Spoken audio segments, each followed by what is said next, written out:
And you probably noticed I don't feel about that war the way we were told we were supposed to feel about that war, the way we were ordered and instructed by the United States government to feel about that war. You see, I tell you, my mind doesn't work that way. I got this real moron thing I do. It's called thinking. And I'm not a very good American because I like to form my own opinions. I don't just roll over when I'm told to. Sad to say, most Americans just roll over on command. Not me.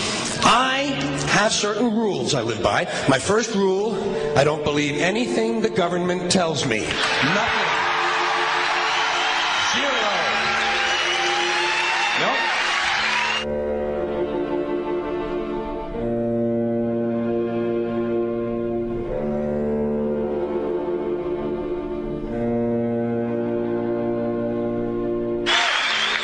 I don't take very seriously the media or the press in this country, who in the case of the Persian Gulf War were nothing more than unpaid employees of the Department of Defense, and who most of the time function as kind of an unofficial public relations agency for the United States government.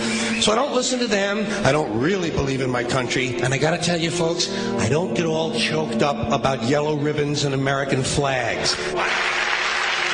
Now, to balance the scale, I'd like to talk about some things that bring us together. Things that point out our similarities instead of our differences. Because that's all you ever hear about in this country is our differences. That's all the media and the politicians are ever talking about, the things that separate us, things that make us different from one another.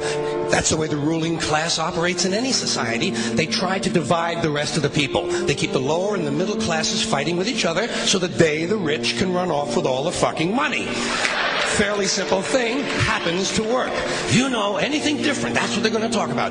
Race, religion, ethnic and national background, jobs, income, education, social status, sexuality, anything you can do, keep us fighting with each other so that they can keep going to the bank.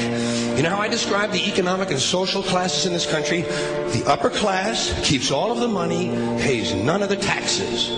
The middle class pays all of the taxes, does all of the work.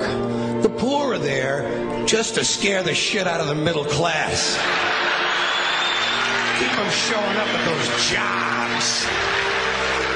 Politicians know that word. They use it on you. Politicians have traditionally hidden behind three things: the flag, the Bible, and children. No child left behind. No child left behind. Oh, really? Well, it wasn't long ago you were talking about giving kids a head start. Head start, left behind? Someone's losing fucking ground here.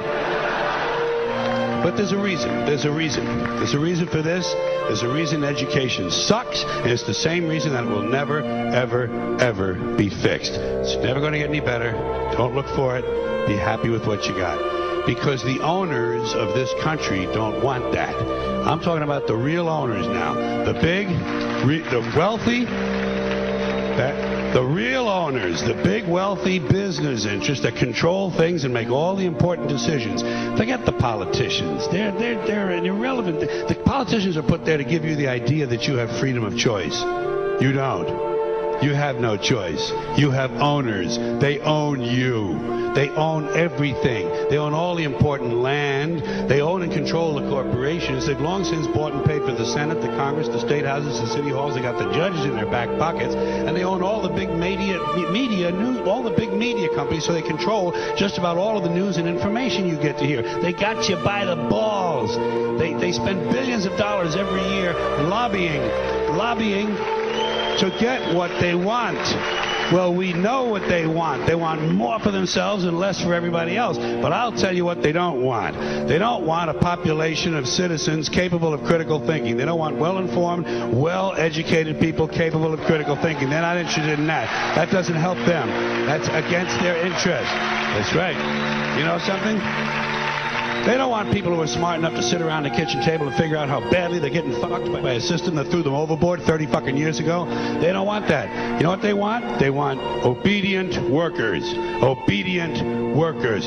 People who are just smart enough to run the machines and do the paperwork, and just dumb enough to passively accept all these increasingly shittier jobs with the lower pay, the longer hours, the reduced benefits, the end of overtime, and the vanishing pension that disappears the minute you go to collect it. And now they're coming for your Social Social Security money. They want your fucking retirement money. They want it back so they can give it to their criminal friends on Wall Street. And you know something? They'll get it. They'll get it all from you sooner or later because they own this fucking place. It's a big club, and you ain't in it.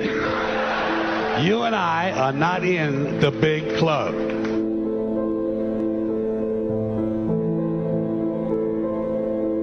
The greatest form of control is where you think you're free when you're being fundamentally manipulated and dictated to. One form of dictatorship is being in a prison cell and you can see the bars and touch it.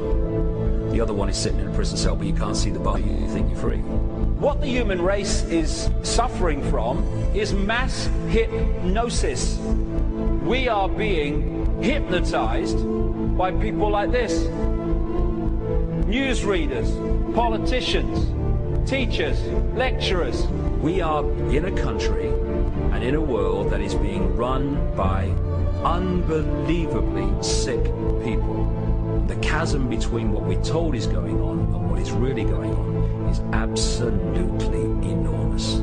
The greatest hypnotist on planet Earth is a oblong box in the corner of the room. It is constantly telling us what to believe is real. Historically, the control and manipulation of political opinion has been the Freemasons' main weapon in gaining control of countries and states. Once in control of the rulers and politicians of a country, laws and political structures could be changed in accordance with their agenda. However, since restricting the body does not necessarily mean restricting the mind, the Freemason recognizes that their plan for a global government hinges completely on subduing the masses to their agenda, and thus eliminating opposition to their cause. And the greatest threat to their plan, posing more danger than any army or law, is the threat of a free-thinking mind. In order to eliminate this threat and to achieve their objective, the Masons have set about the boldest plan ever devised: the complete control of every aspect of human life, your life. And the weapons they are using against you are in your very homes, entertaining you and your children, and gradually indoctrinating you without you even realizing.